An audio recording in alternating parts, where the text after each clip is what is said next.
Hello, everybody. I'm Del Shores. And I'm Emerson Collins, and you're watching The Del and Emerson Show. Straight talk. Real gay. Although I got all the gay going on today. I know. I don't know that if my little wrist pops can compete with your pride shirt and your chihuahuas. I know. They're all three here. They all want to be famous. Look at them, y'all. There they are. Oh my gosh, they came and like set up. Lined up. They feel like that they need their own show. I mean, really. I mean, we ought to at some point consider just doing a chihuahua cam. You know, you should just live stream like the living room and people can watch Bitsy sun herself in the window. And bark at all the people going by. Uh-huh. Well, the three little bitches of yes. I'm going to say my street name. I'm not going to do that. Except it would be bad for my self-esteem when more people are watching your chihuahuas than watch our show. That's the truth. And they love pet content. Oh my goodness. So, okay. All right. Well, hello everybody and welcome to our show. If you're watching on Facebook or YouTube or Periscope, thank you for being here. Please share the broadcast with your friends. Little button underneath. Start a watch party, invite them to join us on this journey. We have a very special guest today. The brilliant and effortlessly hilarious Drew Droege will be joining us in a little while. Yay. We need those sound effects. You know, those sound effects that John used to do. I know. Look, we've managed to figure out the cameras. I got my little lighting set up with a fill light. That's the best I can do. I got my set with 3D Jesus above me. And as your mama said when she looked down at you, best I can do. It's the best I can do. How are ya? I'm doing well. I mean, we put on our faces, right? And our mask. Y'all, it's hilarious because I ask this for everyone's benefit because you only see us for an hour twice a week, but we spend 2 hours writing earlier in the day. There's nothing that happens in our lives we don't already know. So it's a little bit of a performance. I do have to say, though, Emerson, since this has all gone down, we used to spend another couple of hours doing business, and there's no business. No business to be done. So we are just hunkering down like everybody else. Yes. And speaking of hunkering down. Oh, we are so lucky that we got Leslie Jordan on our first show because he's too big for us now. There is no way with The View and Entertainment Tonight and he's just everywhere. He's all over like horse shit. I mean, he and his 3 million followers now.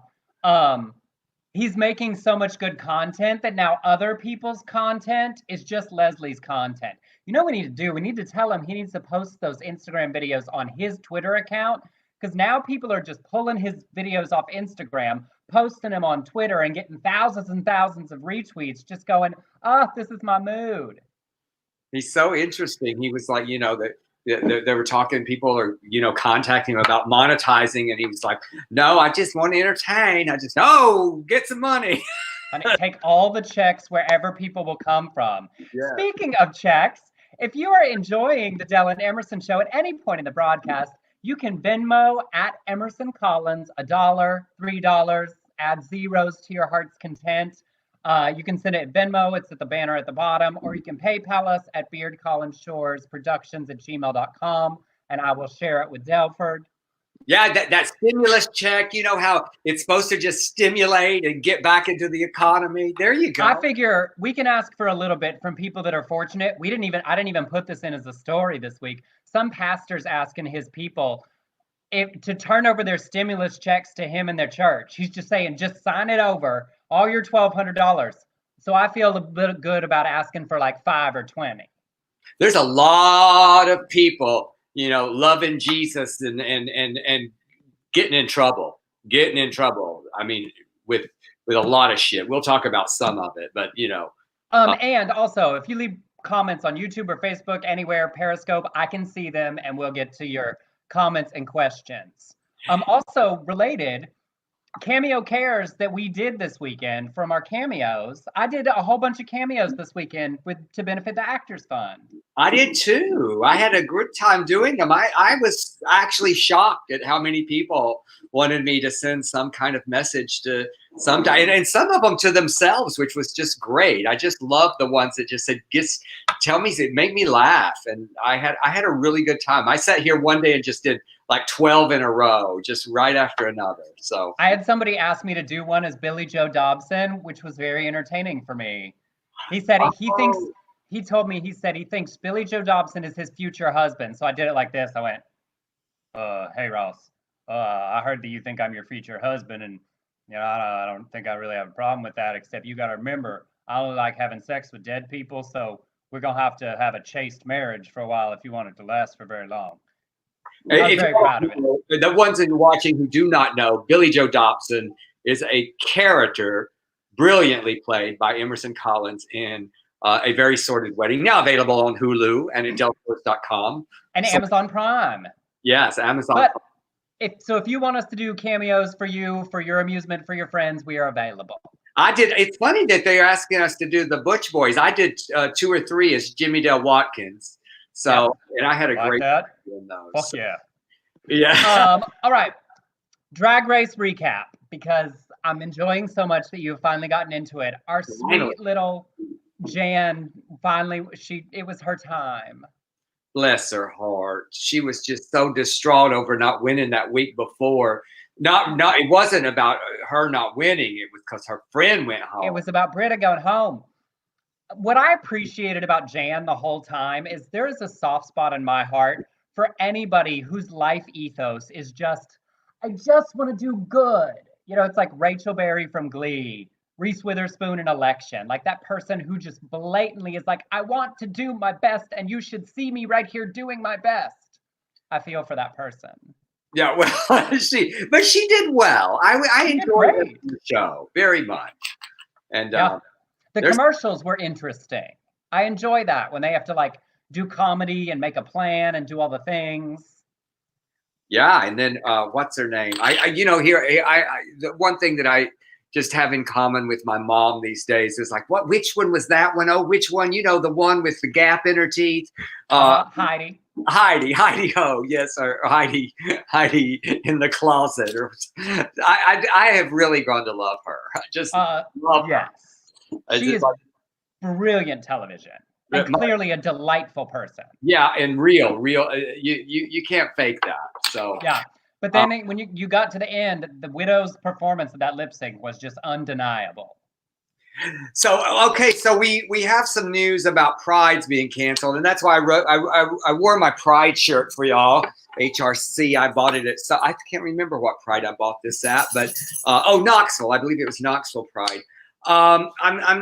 This is sad, and we just have to be proud at home, I guess. Pride's being canceled. Shame is on the rise. Oh, man. Years ago, since we're talking about Leslie Jordan, years ago, my very first time I wanted to go to a gay pride, I called him. I didn't want to go by myself. I said, hey, Leslie, would you go with me to gay pride? And he said, oh, honey, no, I'm much more comfortable with gay shame. I agree. I've often said, there's that time every year at Pride around 4:30 in the afternoon, right as the sun starts to set, and Pride turns to shame. Those people that started drinking early, it's like, oh, honey. But we've had some good prides, haven't we, Emerson? We've had some good. And it looks like a lot of people are going to do really great, interesting virtual events, and it will give people an opportunity to sort of rethink, the core of Pride. There's been a lot of complaints the last couple of years about it getting big and bloated and corporate and losing the focus. So we'll have some time to rethink and relaunch and make sure we're doing things. At least one grand marshal a year. I'm going to miss that. I am. I've never done it. It's still on my gay bucket list. Well, I'm sure that's going to happen. So, and in a related story, over in Poland, I talked last week about the bill where they're trying to link homosexuality and pedophilia that's under consideration. Poland is not a particularly LGBTQ friendly country. They've passed more than a third of the nation's municipalities have passed resolutions in the past year outlawing LGBT propaganda, very similar to what nearby Russia has done, to make talking about any kind of LGBTQ issues to be seen as promotion and therefore against the law. These two guys, Jacob and David, gave out 300 rainbow masks that they made with their friends on a borrowed sewing machine, posted their efforts on YouTube. They wanted to sort of highlight the love and appreciation they received for their very pride-themed personal protective equipment. And in the video, the reception is very positive. They tell an older man, "It's rainbow, and I know you are our ally." And he responds saying, "I'm not against." Even a stern-looking security guard showers the gay men with gratitude for their effort. And they said, "We're tired but happy because it's cool, as it turns out. The rainbow does not offend, does not infect, but can protect people from a real threat." It's a really lovely effort and a reminder of how many of our communities are struggling, as we push forward for trans people and people of color, that there are communities still working to get to where we already are. And that's a really great effort from two guys. And I know you're waiting for the religion news. Of course we are. Yes. Well, we're back to Tony Spell. I am just intrigued by this motherfucker. Is it okay that I say motherfucker? It is. It's our show. It's streaming. There's no censors. I feel like there's people who would tip more for the profanity. Right in front of 3D Jesus, I said motherfucker. But well, he is, he's the one who has the refusal to follow state's ban on large gatherings and was arrested in late March and still defiant. Bust all these parishioners into his church service, had this huge Easter service with I think like 1,100 people. Well, one of his members has died of COVID-19. One who helped bus him in, and and then his lawyer has also been hospitalized due to complications from the disease. Now, this is what Spell said. Here's his quote: "We bring people into the house of God, feed them both natural food and spiritual food, and then we go into our respective places," he said, and he added that his church has a command from God. So huge Easter service, and one who was in attendance on Easter, Harold Aurelian, 78, passed away on Wednesday, and Spell does not really believe that he passed away of COVID-19. He says, "I disagree. That is a lie. It is not clear what Now, it's not clear what Spell believes that he passed away of, or he doesn't seem to really know, but he's sticking with that." And then his lawyer, his name Jeff Winnebrick, 56, now in the hospital, expected to recover. And he attended multiple church events. But here's what I really love. He said, "I went to Albertsons twice a day. I'm not sure I got it at the church. I went to Sam's, I went to Walmart, I went to Lowe's. I used the gas pumps. I mean, I just wasn't careful. God knows where I got it. The bad thing is I might have spread it to someone else, and I do feel bad about that." No shit, you asshole. So he said that Winnebrick said his hospitalization has not changed his belief that Spell is right. "I'm very proud of Pastor Spell. I think he's one of the few people who understands we shouldn't just throw away our civil liberties without a fight just because there's some kind of crisis going on." He's in the hospital, y'all. In the hospital. One congregant, this is my favorite. He said, well, one of my favorites. He said, "I'm not scared of the virus. When it's my time, it's my time." All right, well, maybe some of their times will be before November 2020. Hurry it along. If it's your time, maybe your time could be today. My favorite part of that is that the lawyer that's helping him get out of the criminal charges related to keeping his church open where people could get sick, got sick, and is still fine with it. How did you pass the bar exam and you're that stupid? And where is he going that he had to go to the gas pump several times? I know. Fill up once since all this happened. Just driving around town. Hey, I want to try something. What? Oh, look, I can put comments on screen. I just learned it's new. Also, I put it up because it was a compliment. Oh, Phillip Hodges. Well, I love Phillip. Phillip, I love that tank top you have on yourself. That's Scott's fiance. His favorite thing is to get in the comment section of our broadcasts and provide cutting commentary.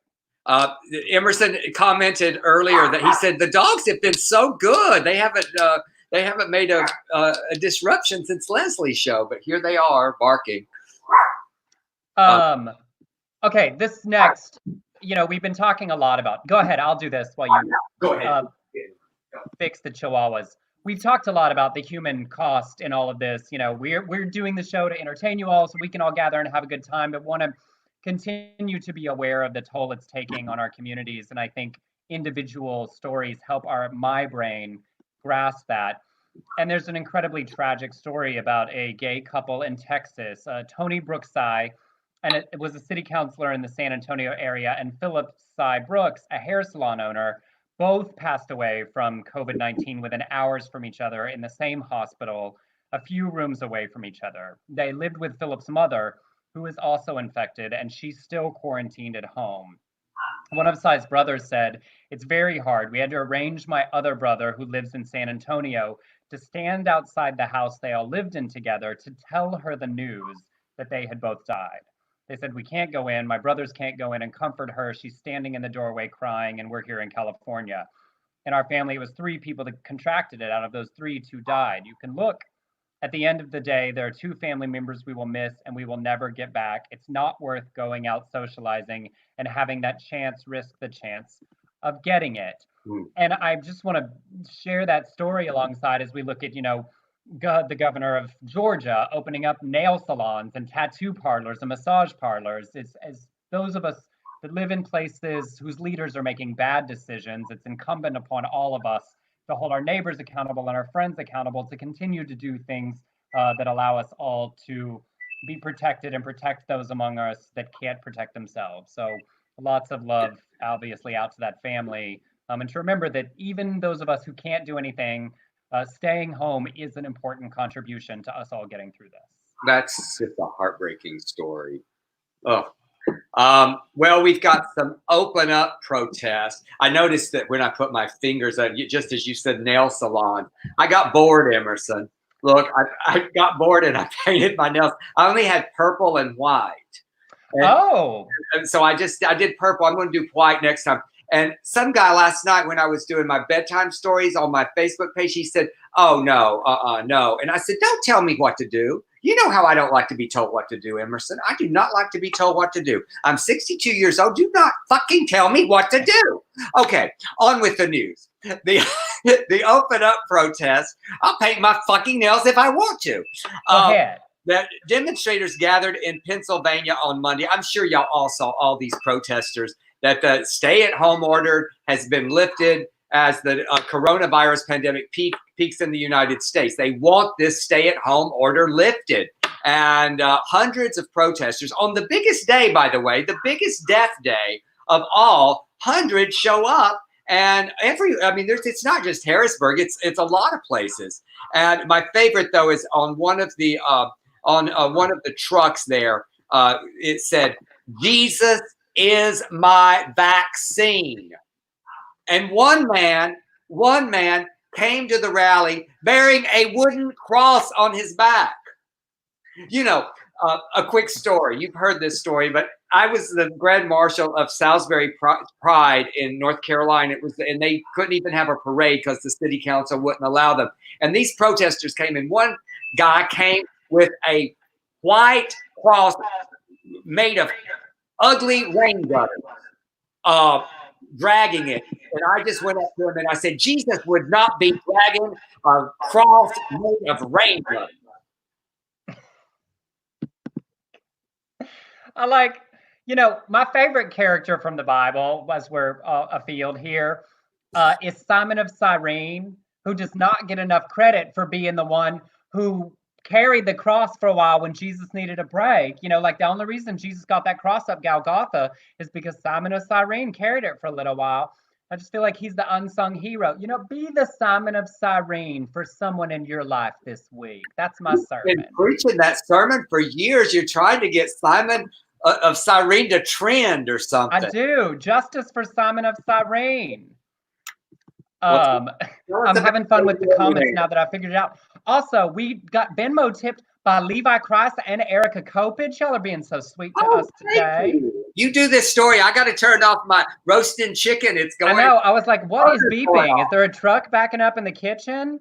Like, y'all, I do all this work to get this show together, and then it just goes afield. You. Out. I'm so sorry.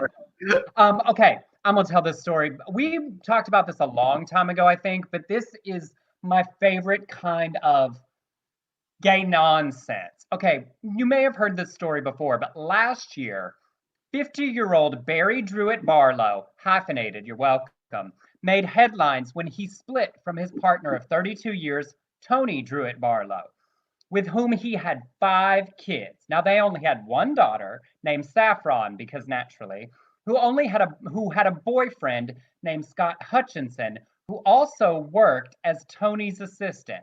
Following 2 gay men, 5 kids, 1 daughter. Her boyfriend is one of the husband's assistant. Now, Barry announced last year that he was leaving his husband Tony for the 24-year-old assistant slash boyfriend Scott. That man took his daughter's boyfriend and his husband's assistant, and they are now together. Last month, they announced they were expecting triplets via surrogate. Well, it turns out they're only having 1 daughter. They were on Instagram putting together a crib. They were building a 100,000-pound Burberry-themed nursery, which they described as the ultimate princess palace. Now, they also shot a pilot of a reality show, which I would watch 17 seasons of, called Family by Design. In one scene, Tony and Barry were telling the kids their biological mother was coming for dinner, whom they'd never met. When the kids got upset, Tony, the jilted ex-husband, points a knife at his daughter and says, "I'll knock that smile right off your face if you start tonight, girl, because I am not in the mood for it at all. I can't believe you've started today." This is just glorious. I mean, Tiger King who? Family by Design should be on television tomorrow. I was just gay gasping over and over again when you're reading this story. That is crazy shit. I'm worried about Saffron. That's what I was going to say. Like, suddenly Saffron, the spinoff series, I need to hear about her like going off on her own away from her gay dads, her now bisexual ex-boyfriend that's sleeping with her father. And with a knife, wielding a knife. At your kid. Was that Saffron or was that another daughter? We don't know, right? Well, it must have been her because they only have the 1 daughter. Oh, so he pointed. They after they took her boyfriend, and I have so many questions. Are they still all in the same house together? I mean, I believe that they were. I don't know if they are, but I suddenly have like, can you imagine like the one-woman show, like suddenly Saffron as she's like telling this story about her family? Why did they lie about the triplets? Did they just think, oh, that's a better story? I think maybe they thought it was going to be. Maybe something happened with the embryos, but they have not explained further. Okay, well, I don't wish them well. I mean, I wish them well. I wish them well. Well, I wish them well, but not too well, so that the story continues. Yes, I just want Saffron to go ballistic. I just want to see that. Absolutely. All right, well, let's go a little bit more into bigotry. Oh, I've just been after this little asshole for years. Kirk Cameron is hosting a fundraiser for the Samaritans Purse. You know, that's that group that Franklin Graham has, and I guess they're doing something good in Central Park, but in that they make all their employees sign this all the things that they don't believe in, which one of them is anti-LGBTQ. They pledge denouncing marriage equality. So Kirk Cameron and his sister Cameron, she used to be on The View, right? Cameron? Candace was on it for a little while. Was it Candace or you put his sister but it's Candace Candace Cameron. Yeah. So they hosted this thing on Facebook Live, and they had contemporary Christian music from Mercy Me, Casting Crowns. Oh, I just love the name of that group. Casting Crowns. Wasn't there just one, like a crown of thorns? That's he just had all the crowns. We're just throwing them into the crowd like it's a reigning tiara. It sounds almost like a drag performance. That's much more drag than Christian. Casting Crowns. Newsboys. That's kind of gay too. American Idol alum Danny Goki, I never did like him, and Gloria Gaynor performed together. I wonder if they performed "I Will Survive" because it's sort of thematic for COVID-19. Although that's one of the gay anthems, and I think we need to just reject that gay anthem now that I find this out about Gaynor, who's been criticized for a long time about her embracing fundamentalist Christianity and the anti-LGBT philosophies. But she does say that her personal beliefs, she welcomes and accepts queer people, but she will do benefits for people who are anti-gay, I guess. So anyway. Well, I have two random thoughts. One, Samaritan's Purse. The name, it just, have you ever heard people refer to balls as a coin purse? Balls? No. Like testicles as a coin purse? More about that shit than I do. So no, every time we say Samaritan's Purse, I just imagine like Franklin Graham's testicles, and it's really difficult for me. And then the second part of this, I learned late last night. I bet they're very hairy. Yep.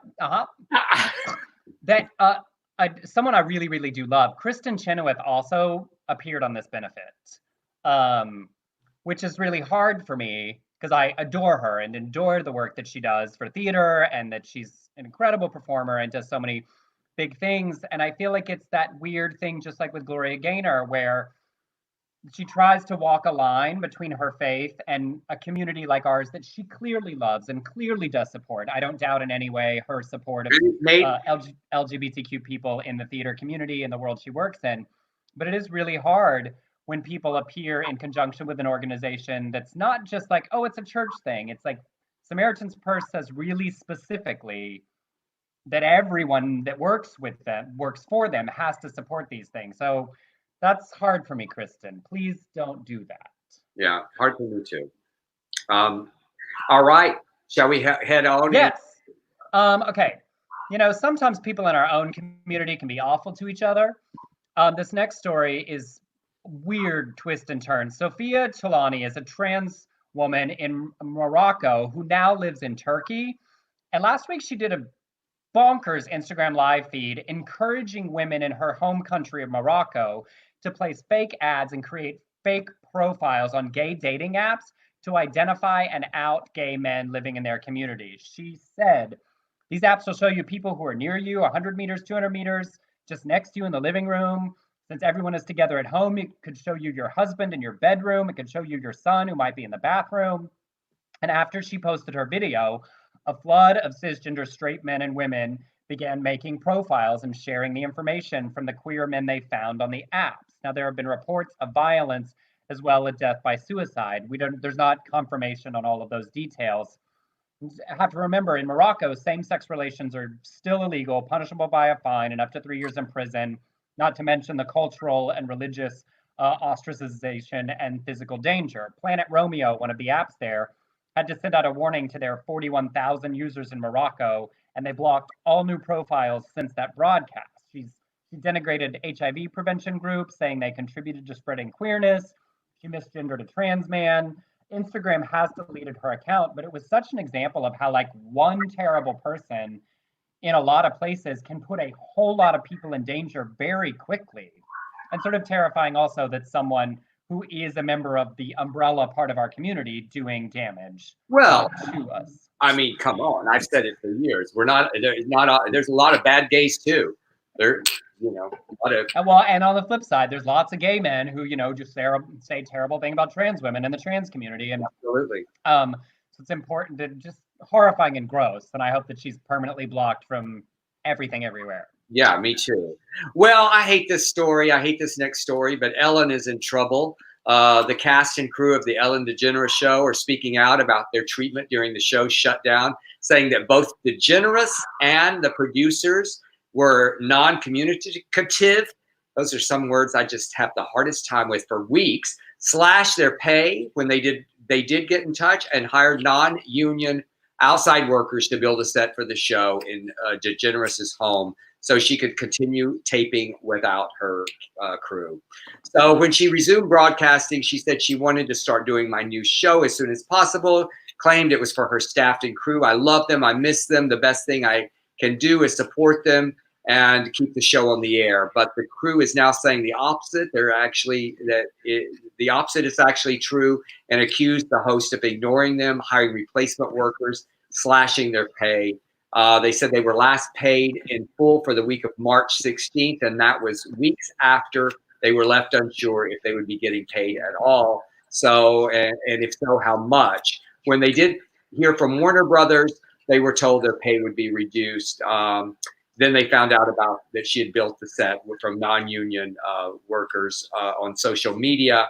And instead of calling up her own employees with the needed skills, DeGeneres paid a non-union company to do the work. The workers also note that neither DeGeneres nor the producers have bothered to check on the employees during the pandemic.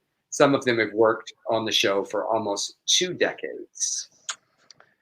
This is a really frustrating story because, you know, as having worked in small level as producers of things, certainly as the industry has fallen apart, production companies, producers have certainly been scrambling to figure out how to continue shows, how to continue films, television shows. But in that story, what I also hear is there was no communication. Right. You know, and whatever else we don't know about the business of it all and how to make the show keep going, it is absolutely possible to communicate with the people that work for you, to check in with them, to show that you care what's happening to them. And to me, even if I don't know anything else, that part to me is inexcusable. You know, like, because you can do at least that. Whether you can pay people or not, whether you have to cut it down, all of those things are difficult and very you know, it's kind of like, you know, the ticket service that we have for our show. It's like they won't communicate with us. They owe us money. They bounce checks on us, and they won't communicate with us. They finally did after I, you know, kicked and screamed a little bit. But just communicate. Tell people what they can plan. And, you know, I won't speak to their financials because who knows, and Warner Brothers and the production company, but it also goes in with Ellen's been in trouble in the community, honestly, for quite some time. You know, the stuff with George Bush, that the seeming detached, the stories that people tell, the weird jokes she made about being in prison in her giant mansion. And I always feel a little bit conflicted. You know, I feel like people my age and older remember that there was a time when Ellen was the only person, you know, when RuPaul was the only person. But there's a much younger generation of queer people that are fighting for new rights and new things that weren't there then, who are holding their feet to the fire. And I think that balance is important. We can acknowledge all the important things you've done for our community and paving the way, but also hold you accountable to being current and present in where our communities and our movements are now. And nice. Let's just be honest. There are many, many, many stories. And I have held my tongue about Ellen for years because I remember standing in that bar and watching her come out on national television when I had just come out, and it meant so much to me, and I appreciated that, and I am eternally grateful. But in that, just fucking be nice. Yeah, well, and you know, you don't get to rest on your laurels even in movements. I think about a couple of years ago, I got called out and had to learn a lot about trans issues that I'd never really thought about or understood. Like, and you know, we do a lot of work in our community. Our work is about our community, but you have to keep moving forward and keep being aware, particularly once you have the gajillions of dollars, you know. Absolutely. Okay, enough of the soapbox here. All right. Real quick commercial, because our guest is sitting in the background patiently off screen, waiting in the wings. If you are enjoying our show, we are thrilled to give you a fun place to talk about some other things. You can contribute. If you have $1, $3, $5, and you want to share it with us, you can Venmo at the banners underneath at Emerson Collins. I will share them with Dell, I promise. Or you can send a PayPal to beardcollinshoresproductions@gmail.com. That also, and if you can't, we are also just doing this to give us all a place to join together, talk about some fun things. There's no obligation. We'd be doing it. Honestly, like, this is for our own sanity, so we'd be doing it either way. That's right. So yeah, we are grateful though when it happens, because you know, like many people, and we're going to talk to Drew about this in just a second. Every appearance, everything in our lives, entertainers' lives, is gone right now. So like many people, and we're not alone. I mean, we're not saying that grocery store workers and restaurant workers and all that, they're there too. But it is a scary time for a lot of people. Absolutely. Well, let's not waste any more time. Let us bring to the stage, to the screen, truly one of the most talented, jaw-dropping people that I have had the pleasure to watch work, and a wonderful human being. Ladies and gentlemen, welcome Drew Droege.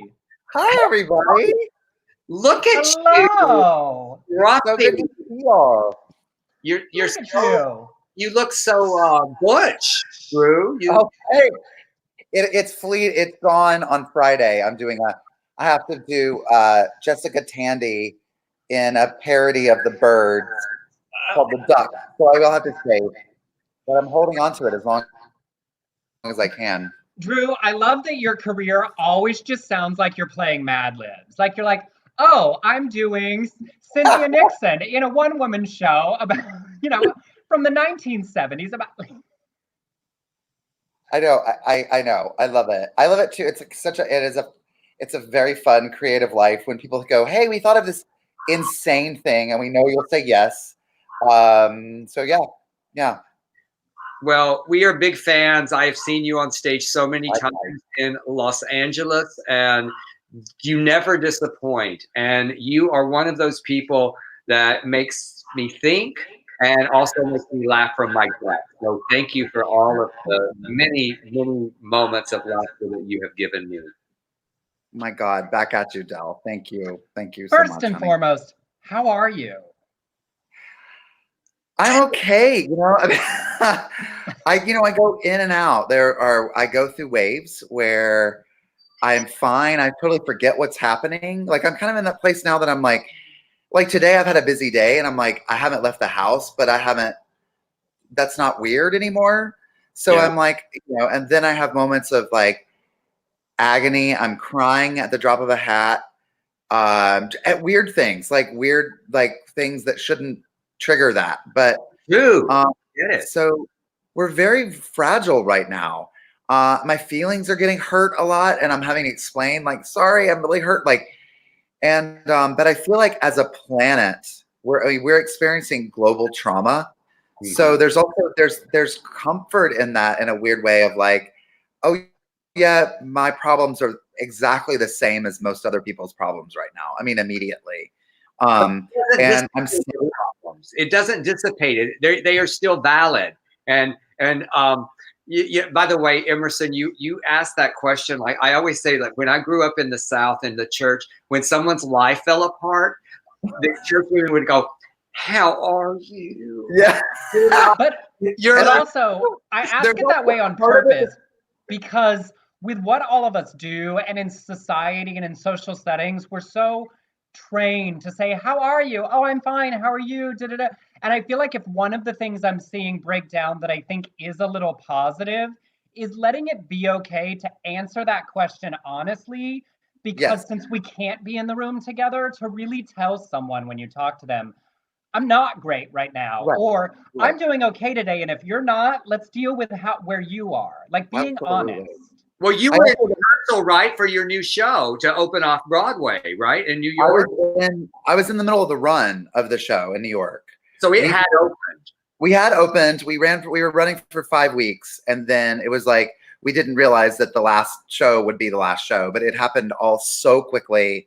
I had to get out. I just knew that I had to get out of New York. I mean, mainly because I don't live there. So I was staying at a friend's apartment who wasn't there, but he was coming back to get home. And so I was going to be like, I was afraid we were going to get stuck in the city and I would not have a job. And I had to just flee, basically, like Von Trapp style, get out of there. And so that was on Friday. I got back here to LA on Friday the 13th. That's with us too in Dallas. We were in rehearsals for This Side of Crazy there. And we just, the mayor made the announcement that no more than 50 people, and we knew, well, that's not going to work. And then we just called the travel agent and just fled. We were on a plane with about 20 other people. Getting back. Oh yeah, same. I was on a really my flight was barely crowded at all. Yeah. But in lighter news, because we have the time, and I saw one of the earliest drafts, tell people about Happy Birthday, Doug. Tell them about the show and what it is. Yes, I'm playing 9 gay men at a birthday party from hell. And it's the character of Doug, it's his birthday. He's turning 41. And it's 8 people in his life who have come to sort of, well, there's a waiter at the party, and then there's the people who have sort of come as party guests and are sort of, so you're getting a glimpse into what it's like for everyone to get their one-on-one time with Doug, the birthday guy. And it's really about gay friendships and relationships and getting older and sort of going into, for him going into his 40s, like really picking the people that matter and picking the battles that matter and sort of letting things go and sort of letting people go with love and sort of, so it's about that. And it's also about, just like our sort of Peter Pan syndrome of when we get old, like just sort of, sort of looking at the sort of tent poles in gay culture that we now have, like, in terms of like having children and getting married and things that like, are sort of still fairly new for us. And now that when you're in your 40s, the expectations of all of those things, which is a lot of like what I like to write about in terms of like our culture and where we are right now and kind of what I sort of go through and sort of my friends as well, so yeah. Well, and to be clear, he plays all of the characters. And the writing is in all of your shows that it's just, I love the way you make those characters all so separate and distinct. And it reminds me a little bit of what Lily did. So Lily Thompson did in so many years ago in her one woman show where you left the show Search of Intelligent Life, and that one.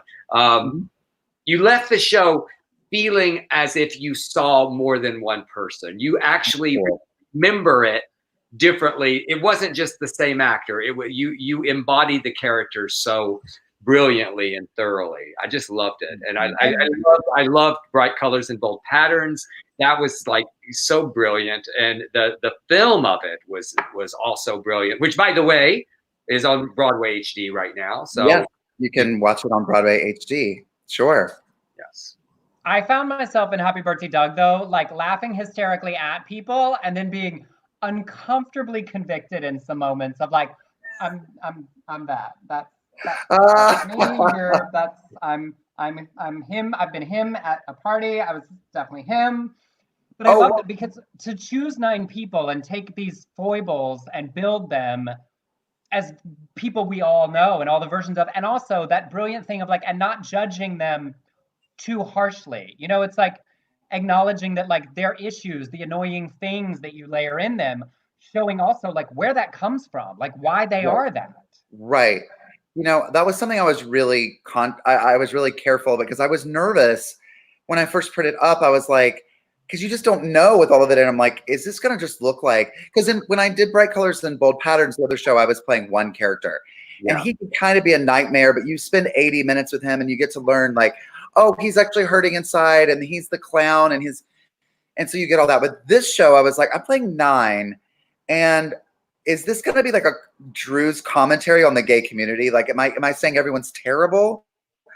And no, but I also don't want to say that because I love the gay community. And I always say gay people are my favorite and least favorite people on earth. Yeah. So it's like, I wanted to sort of ride that line. And then I was concerned, like, maybe this is too lame. So it's like that thing where you have to kind of go, I'm going to do these. Some of the characters are pretty broad and I'm going to still do them, but and I worked on Tom DeTrenis, my director, who's amazing, was so good about like helping us find the humanity. And there were moments where it's like, maybe we should like this guy here in this moment. And it's fine if big picture, the character's a monster, but he really worked with me a lot on that. And we were really careful to like make sure that they all had, and they also had to have been invited to a party, right. Except for the one character who crashes the party who wasn't invited. But I felt the comment was, we're all a little bit terrible. Yes. And also that's a little bit okay. Yes. Like, I felt like it was an incisive love letter with a slight pointed finger. And they're all me. I wrote all of these people. They're all from up here. They all are versions of things that I've been or that I've experienced. And there's a sense of like, because I bring out the main character of Doug at the end, and he's kind of a dick. He finally has the liquid courage in him to say the things that he wishes he could say to these people that he never has.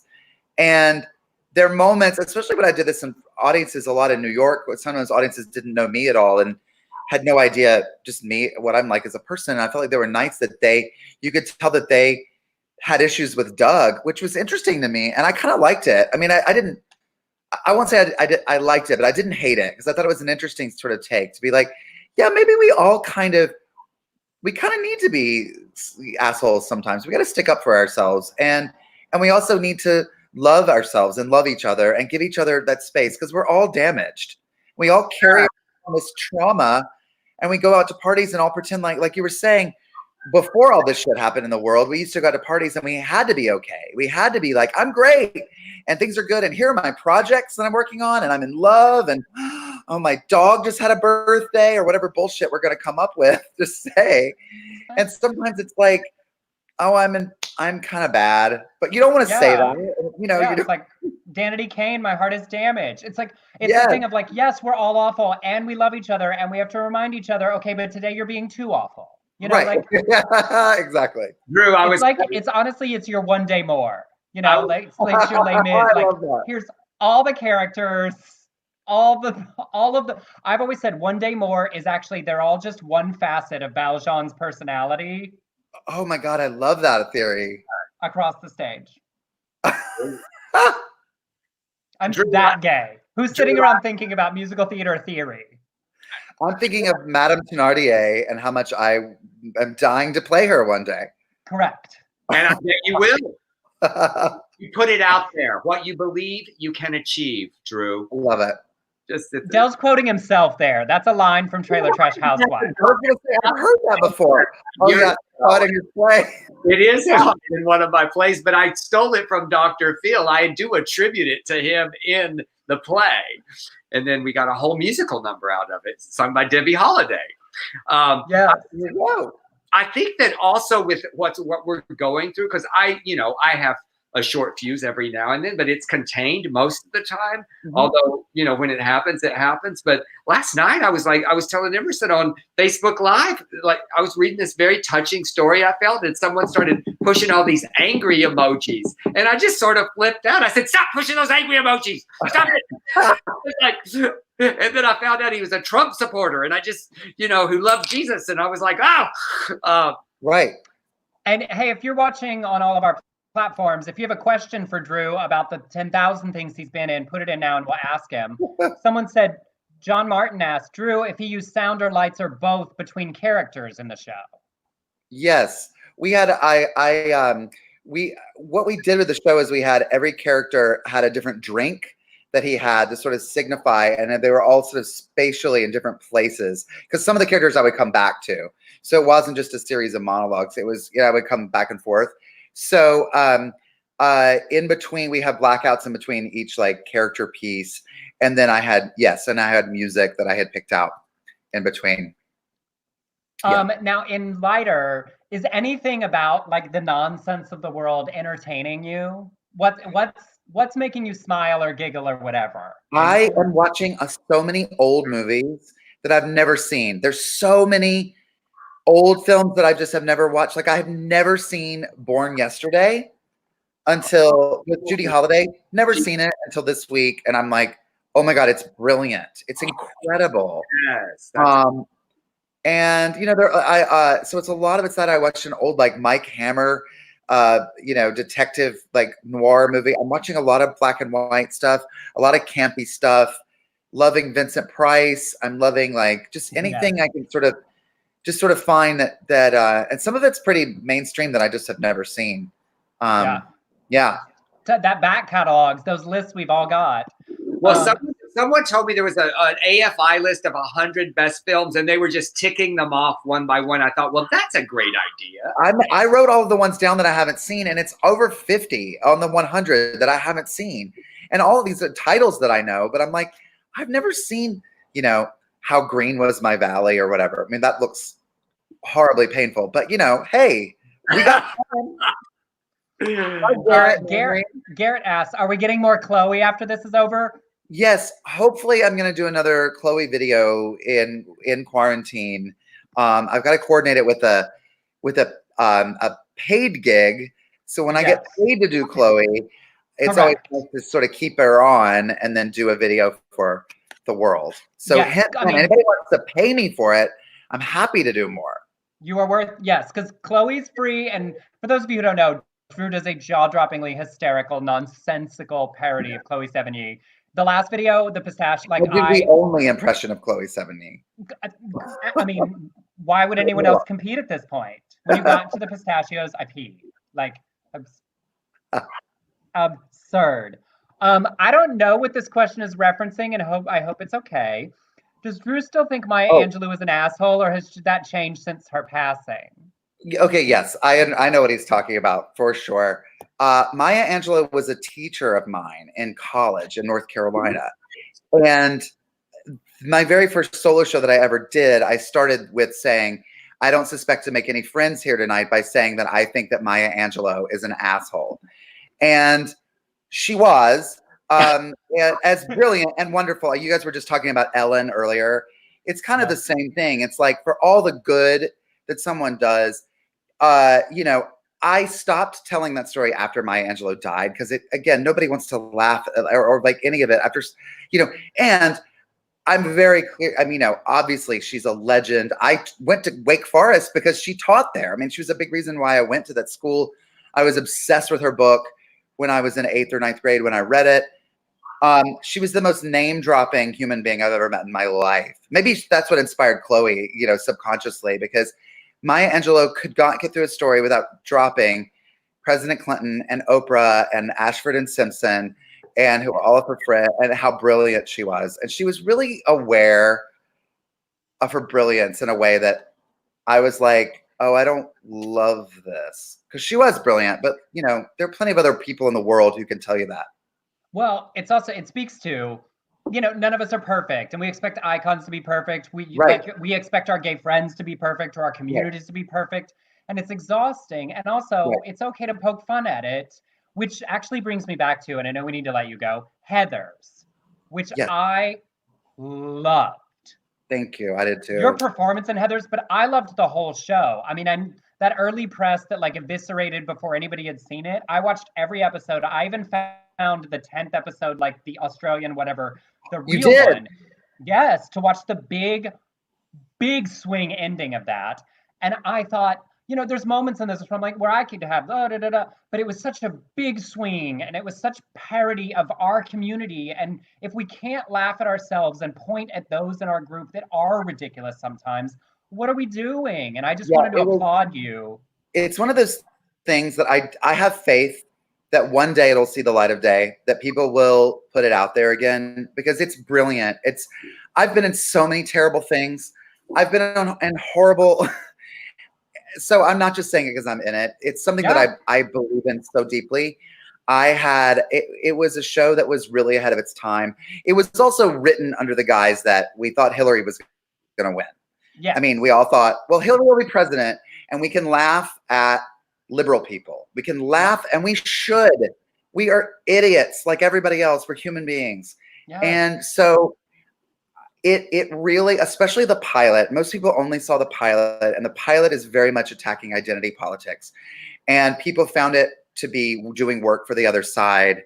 And yes, I agree with your comment. He just wrote, Brendan was so good. Brendan Scannell as Heather Duke. Brilliant. It was an incredible show. And it's one of those, like that movie, The Hunt, which just came out again. It was a movie about liberal people shooting conservatives. It's brilliant. Betty Gilpin. It just came out. Find it online. But it was shelved for like 2 years because people were like, we can't laugh at, you know, at liberal people right now because we're all fighting for our lives. And I get why. But one day, hopefully people can see it, because it was something I was so proud of. I mean, and if you watch the movie is making fun of liberal people as much as it's making fun of conservatives. It's making fun of everyone. It's saying human beings are ridiculous. And high school is murder. High school is a horror movie. Just high school, everyone's a terrible person in high school. Yes. That's what it's about. And we have terrible people. I am a terrible person sometimes. Like, we are terrible. And if we only ever laugh at them, we're hypocrites. Like, we're no better. You know, if we don't also turn it inward, what are we doing? Yes. Well, there we go. You are such a delight to have always. Both of you are. Having a good, all we need is a good red wine and just to Yes. talk a little bit more. I wish you so much. Continued success. And I will. I want to say one thing about you that I absolutely love. That's as a person, because we're talking about being horrible people. As we are as artists, we remember those who support us, and you always support your fellow actors and your fellow writers, and I, for one, so appreciate that about you. So thank you, and we are delighted that you're here. And Delighted to be here. It's great to see your faces. Yes. All right. Drew has a podcast to do, so we'll let him go. Check out Bright Colors, Bold Patterns on Broadway HD. Yes. Bye, friend. Bye, guys. Love y'all. Thank you for having me. Yeah, we'll do it again. He is so damn delightful and smart. You know, it's like you shouldn't be able to be like that smart and that talented and that articulate and thoughtful about our community and about our art. He's just so great. And I'm just like always just stunned at his writing, because you know, a performer, that's why everybody, he's a performer, but he writes it all. It's like yours. Like, being funny is hard enough. Being funny and saying something and still being funny while you say something is even harder. Well, I want to throw up, if you are enjoying the Del and Emerson show, thank you so much for being with us. As we start our wrap up, at the end of the broadcast, share it across your pages, share it with other people. The more people that join us, the more fun we have. You can throw us $1 or $5 or $1,000 if you know you're sitting on a pile of money somewhere on Venmo. We'll certainly mention you if you do that. Yeah. Oh, honey, I'll do more than mention anything you want. A tip at Venmo at Emerson Collins, or to PayPal if you don't use Venmo, beardcollinshoresproductions@gmail.com. And we want to plug a few people. I want to say something. I had the greatest conversation with Levi Christ today, and he's doing a gospel hour every Sunday at 2:00. And guess what he's doing, Emerson? I didn't even tell you. He's doing all the hymns from Del Shore's plays and movies this coming week. My God, that's amazing. So we're working a little bit together, and I'm getting him a list. He already has a big list. So there we go. And then we've got Debbie Holiday, Debbie's Den at 7:00. And Matt Yee is still doing his show. Find him on Facebook. And then I wanted to share about, there's a big Stonewall fundraiser on Thursday night for the LGBTQ plus nightlife industry. It's huge. It's being hosted by Michelle Visage and Tyler Oakley, 8 p.m. Eastern, 5 p.m. Pacific. So check that out. You know, particularly our community and members of our community that work in the nightlife that supports our community in the bars and clubs that were the only places we had to go for so long. It's a big thing for them. Tonight, Scott Nevins, right after this, is doing his Musical Tuesdays, a musical clip show. You can find that on Facebook. We'll be doing the People's Couch, watching Real Housewives tomorrow. Blake does his happy hour tomorrow at 3:30. Y'all find the entertainers that are putting out stuff you love and make sure you support them either by sharing if you can't donate financially, and tip them if you can, because their lives are hard too. And every night I'm on my Facebook page doing sorted bedtime stories. I'm just coming up with new stories to tell every time. I don't do it on Sundays because I watch Debbie's Den, but other than that, I do it 6 nights a week. Like the Lord, you rest on Sundays. And we'll be back on Friday at 4:00 for another show. Yes. And I just got the text confirming Ann Walker, Lavonda, Newell Alexander, Wardale, Rosemary Alexander, Dr. Eve. We're going to talk about Sordid Lives turning 20 years old. And we have 3 of the original cast members who were in the original play in 1996. And we love this trio so much. So we're excited. Thank you for joining us. Tip early, tip often, and we'll see you on Friday. Bye. Mwah. Okay, bye.